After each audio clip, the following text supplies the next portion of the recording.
Live from the Deer and Deer Hunting headquarters here in Iola, Wisconsin. Welcome to Wednesday. Welcome to Deer Talk Now. Thanks for joining us once again. I'm Dan Schmitt along with Brian Lovett, and we have a rainy, drizzly, dreary day outside, but we're going to keep talking about deer because that's what we do here at Deer and Deer Hunting 24/7. Brian, what's new this week? Well, other than the rain, not much. We're actually kind of segueing into our summer schedule, believe it or not. Doesn't look like summer, but doing a lot of work on the upcoming 2014 Deer Hunters Equipment Guide. People look forward to it every year. It's when we take a look at the latest and greatest products coming out available for hunters in fall. And we have a very big and very diverse issue planned this year, don't we, Dan? Oh, we really do. And, you know, one thing, we've been doing this equipment annual now for, it's been since 1992, if I can remember correctly, before I was here. And we have anywhere from 17 to 20 categories, everything from food plot seed to bows, arrows, guns, ammunition. Brian, you've been taking the reins of the Equipment Annual this year a little bit, and tell me, what are some of the new wrinkles that we have in store for this issue?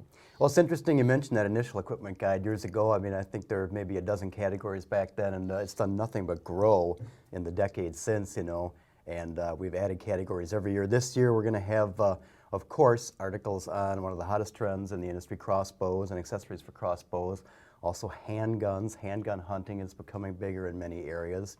You know, in addition to the staple categories, rifles, shotguns, trail cameras, deer management, food plot products. I mean, it's just the entire gamut of the deer hunting universe packed into one mega issue. And what the cool thing about the Equipment Annual, yes, we do have all the product blurbs as far as what are the new products for this year, but each feature in this magazine is going to teach you something about the technology, the trends, whether you're looking for a new trail camera, what kind should you buy, what do you need, seed, you know, the new types of whitetail forages out there, a lot of cool things. And we have some handgun hunting content coming up, but that's in the Deer Hunters Equipment Annual. It'll be, if you're a subscriber, which you should be.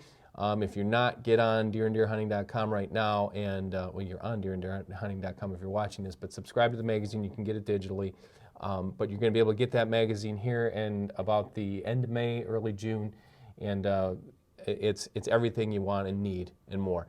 We're going to be talking today with a new blogger for deeranddeerhunting.com, Kristen Schmitt, and Kristen, not related to me, spelled differently, TT. Kristen is a new deer hunter, going to be a new deer hunter. So this is a new twist for us today here at Deer Talk. We're going to be talking to somebody who actually isn't a deer hunter yet. She's wanting to become a deer hunter, and we've been chronicling her journey so far with her new blog at deeranddeerhunting.com, and it's called From City Roots to Hunting Boots. We're going to be calling Kristen here in just a minute. Brian, we ran across Kristen earlier this year, and what's interesting about her is she's from the city of Detroit, basically lived there most of her adult life. She worked for a law firm, and her husband has a hunting background. But she basically, her expertise is food systems. She's working on her master's degree, just finishing that up. But she's a well-publicized, I should say well-published journalist. She's had some of the most well-read articles in National Geographic, Mother Earth News. Really interesting individual here that we're going to be featuring. And I know you've dealt with some of the writing she's already done for the magazine.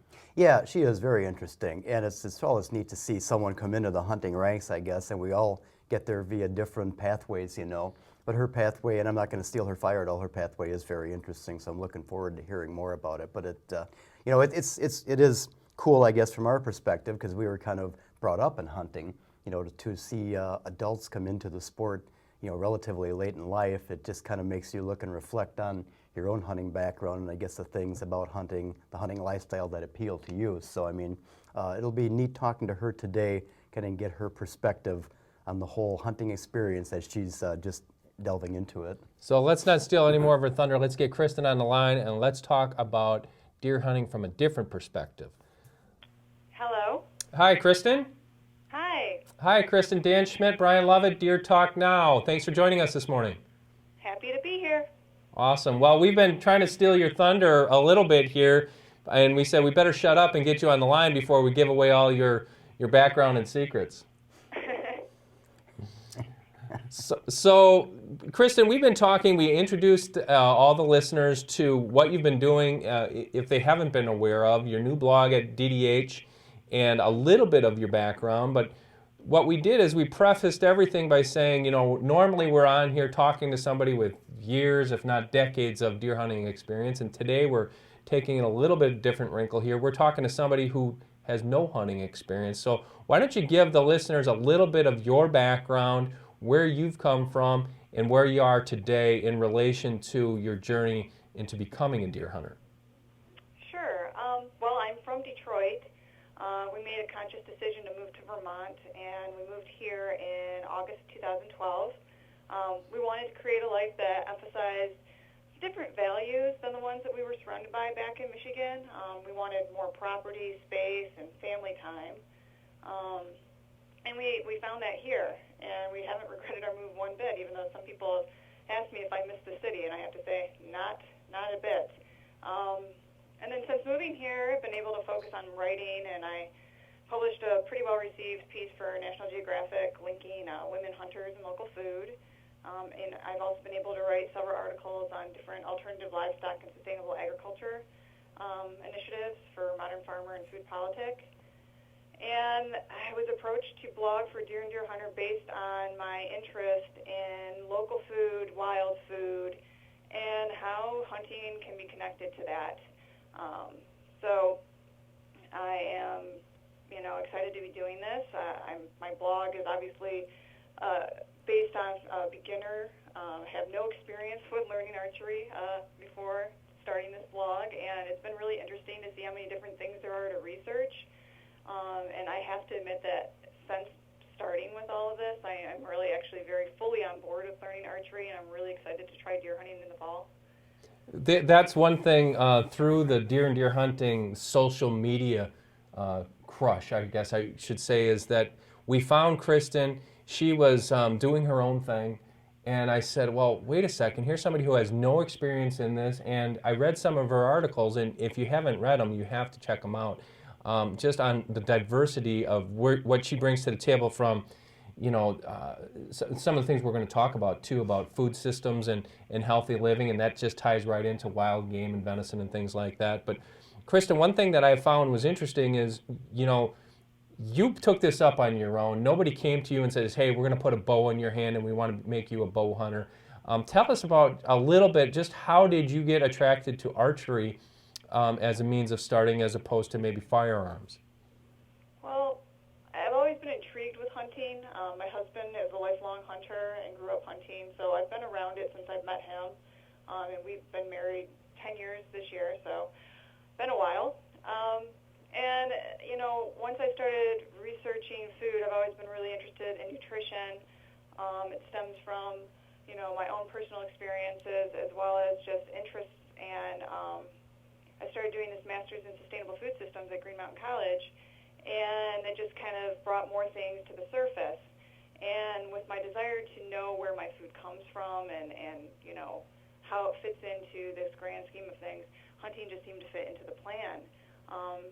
Archery really appeals to me because there's something different about it, more meditative and natural. It's quiet. I like that it also requires skill and practice. The thing that surprised me the most about learning how to shoot my bow is how much I really enjoy it, and also how supportive my 5-year-old daughter is. She's so excited to try and learn with me and so excited when I shoot well. She's my biggest fan, and it's something really fun to experience together. Tell us a little bit about your overall food philosophy with sustainable harvest and how hunting fits into that, Kristen. I feel that there's some kind of disconnect between our current approach to food and the relationship with wild food. I think that there's just so many things going on in our commercial food system. You look at the factory farms and the way animals are treated there. There's animal welfare issues as well as environmental concerns. And then you look at hunting and you look at how you're essentially within a natural environment, as natural as we can give those animals these days, you're taking one animal out of a pack, leaving the rest of the pack to live and grow and, hopefully do some help and, continue to support our ecosystem. And I just see that there's a massive difference between those two environments. And a lot of people just do not make that connection. They're much more, let me get my packaged foods at the grocery store. Let me get my convenience foods. I don't really care where my chicken came from. And, there needs to be more of an understanding, more of an educational connection and an intimacy connected between what we're eating, where we're getting it, and how it comes full circle within the environment, too. That's interesting to bring that up, Kristen, because one of the articles Kristen's working on for Deer and Deer Hunting magazine is about GMOs, and this is kind of right in her wheelhouse, and it kind of goes hand in hand with the whole locavore, natural food kind of approach to not only living, but bring time hunting into that. And Kristen, tell us, I know you know a lot about this, but for the people who don't know, what is a GMO? How is this? Because I know you've done things with your other work. How does this affect us, not just in the hunting area, but as a nation, as far as genetically modified crops and that kind of thing? Well, a GMO is a genetically modified organism, which means scientists have inserted a piece of DNA from the cells of one plant or animal into the cells of another. And so this modifies the genetic blueprint of the original organism. Commercial GMOs are created to withstand herbicides or insecticides so that farmers can use, the associated herbicide or pesticide on their crops, and the crops flourish and the weeds don't. Looking at crops, 95% of our soy and close to 90% of our corn crops, they contain GMOs, and that's a pretty big deal for everyone, and deer hunters especially, as these are the crops that many deer graze on, and we're only now getting to the point where people are starting to pay attention. Regulations around labeling requirements just passed in Vermont last week, which is very exciting for us here. They'll take effect July 1st, 2016. Other states like Maine and Connecticut passed labeling initiatives, but they required other states to pass similar labeling laws before their laws became effective. And Vermont is the only state that has passed this GMO labeling law that does not require any similar laws in other states for it to be valid. And just, briefly, other crops that, you can know, or a good high percentage of them are genetically modified include cotton, canola, sugar beets, Hawaiian papaya, zucchini, and yellow squash. I know those things aren't maybe, crops that deer are targeting, but you figure there is pesticide drift and herbicide drift that occurs with crops in those areas. So, from a hunting standpoint, how does it affect me? Why should I care that deer might be eating these crops that have been modified? Well, they're doing studies now. There's health risks that have been suggested, and many animal studies, including kidney and liver problems. There's reproductive issues, which might affect, deer herd, which we already know is, kind of up and down, especially depending on what region you're in. I know in Vermont it's pretty down. There's also the increased risk of cancer exposure. There's a recent article that was just published in the Journal of Interdisciplinary Toxicology that was in November of last year, and it actually linked increased use of the Roundup herbicide with people who have celiac disease. So there's a big link between our health, animal health, planet health, and these GMOs. And hunters should care because GMOs, they're the primary diet of many deer that graze on farmland. Wild turkeys too. And you figure deer aren't just eating the corn, but they're also ingesting the pesticides, the herbicides that are applied to the corn. And the corn you may put in your feeders is most likely BT corn, which is corn modified to contain the specific insecticide. So I feel like if hunters are really one of the true naturalists in the world, and if they don't care, who will? And that's kind of where I'm coming from too. I mean, I feel very strongly about where my food's coming from, and that's why I like the control of being able to get my own meat and put it on my table myself. So some fascinating insights that I'm sure a lot of people have never even thought about. No, not at all. And you mentioned being able to put your own meat on your table. I mean, that's, I guess, one of the things that appeals to all of us, especially if you're conscious of your food sources, is that pesticide or chemical or steroid-free wild meat. I mean, that's got to be a big appeal to you and your family as well, isn't it, Kristen?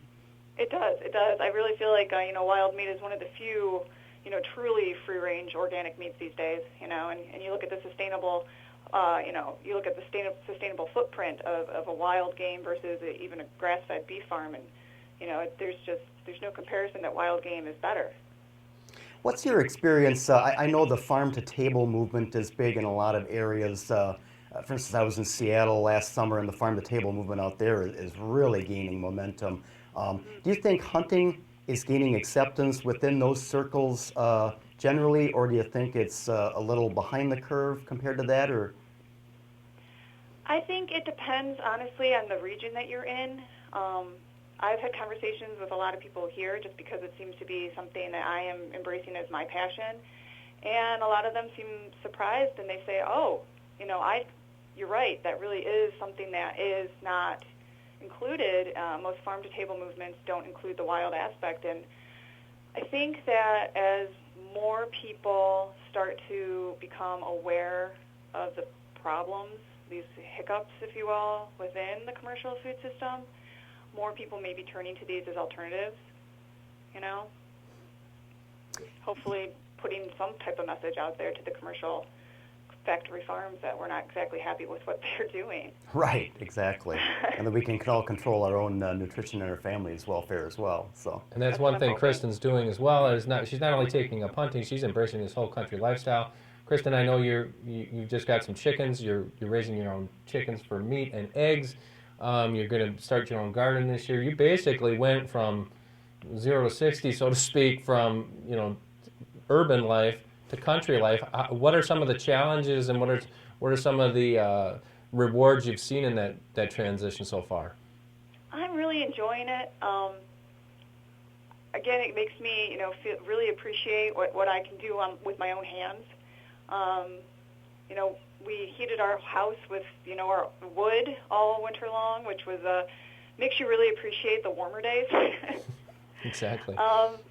But what I've noticed the most is just I have more time to spend with my daughter, with my family, and a lot of the things that you do, outside for gardening, for food, for anything, is you're working together as a team. You're not sitting there stuck at a desk, isolated, looking at a computer screen. Exactly. And that's the biggest change I've noticed.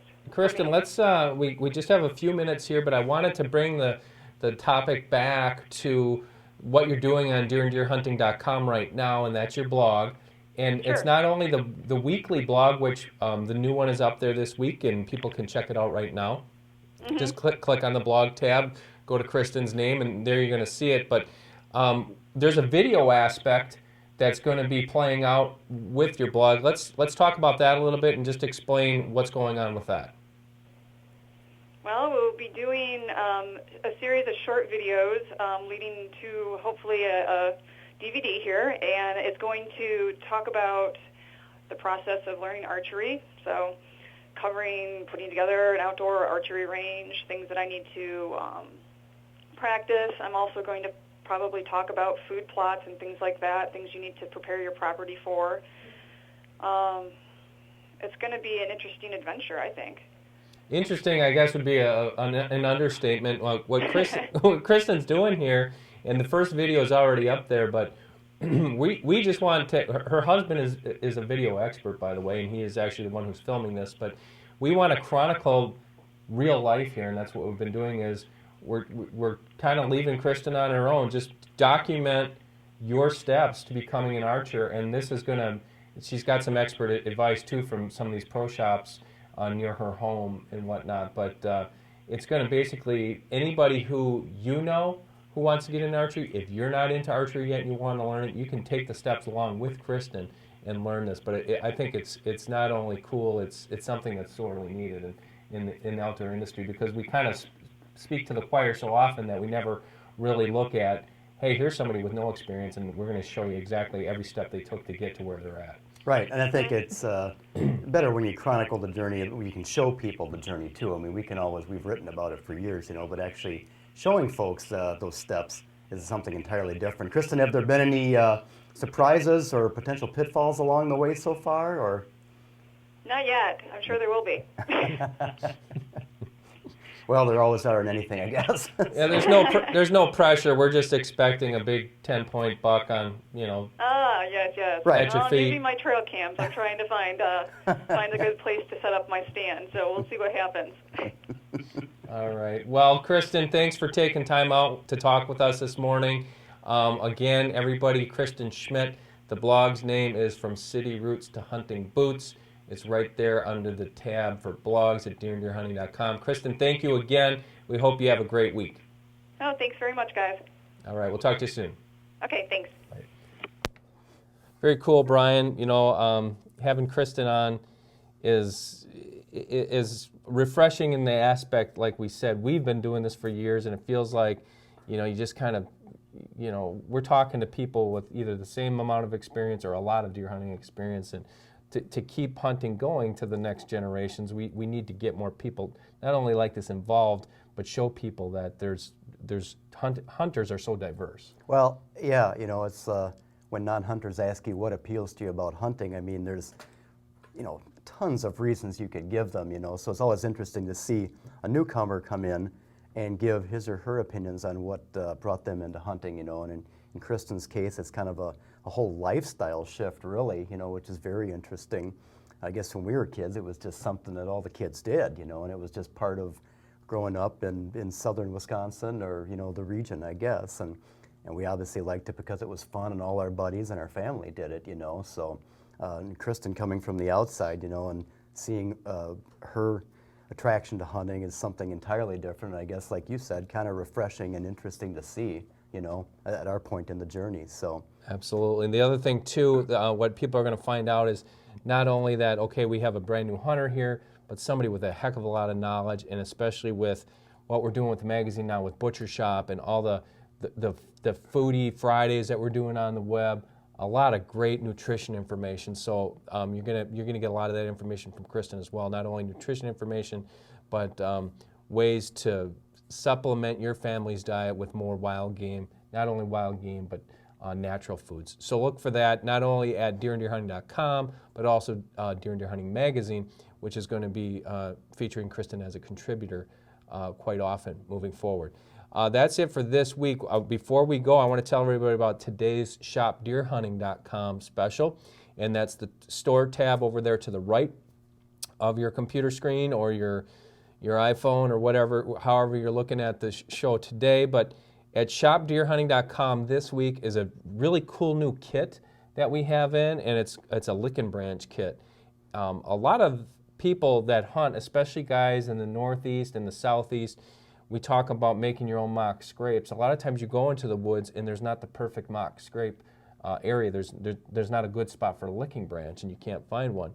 Well, the folks at White Tailor have come out with a neat product. It's a licking branch, and it's a fake one that you can actually attach to a tree, and it works as a perfect licking branch. So you can set up a mock scrape right near where your stand's going to be. Check that out. It's on the homepage for shopdeerhunting.com right now. You get the White Tailor branch, you get a bottle of attractant, you get scent wicks, you get rubber gloves, you get the whole 9 yards. It's a nice kit that you can take with you. You can start a mock scrape in summer. A lot of people still don't understand that late spring and summer is a great time to establish a mock scrape. So check it out. It's on sale. I believe you're going to get free shipping, and you also get the 10% Deer Talk discount for just entering Deer Talk in the coupon box when you check out. That applies with anything at shopdeerhunting.com. Just enter Deer Talk in the checkout box, 10% off your order right there.